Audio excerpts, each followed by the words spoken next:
Welcome to Not Milk Never Milk. Subscribe if you're lactose intolerant.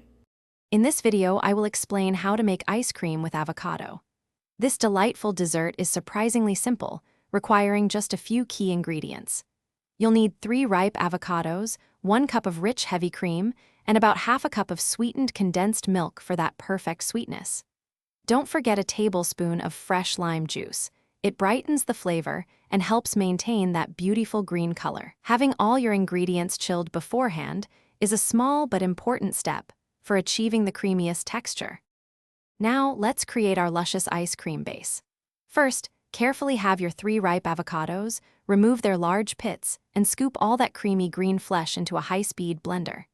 Next, pour in the 1 cup of heavy cream, the half cup of sweetened condensed milk, and the 1 tablespoon of fresh lime juice.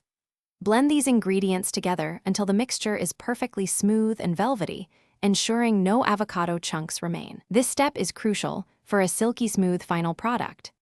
Once your smooth avocado mixture is ready, it's time to transform it into ice cream.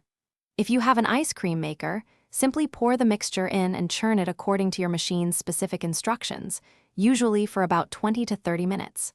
For a no-churn method, pour the mixture into a shallow, freezer-safe container. Cover it tightly and freeze for at least 4 to 6 hours, stirring every 30 minutes during the first 2 hours to prevent ice crystals and ensure a creamy texture. After patiently waiting, your homemade avocado ice cream is ready to be enjoyed. For the best texture, let it sit at room temperature for about 10 to 15 minutes to soften slightly before scooping. Serve this unique and creamy treat in your favorite bowls or cones. A tiny sprinkle of sea salt or a bit of fresh lime zest can truly elevate the flavors.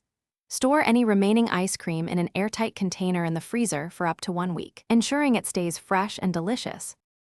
Thanks for watching. If this was helpful, leave a like and consider subscribing. See you next time.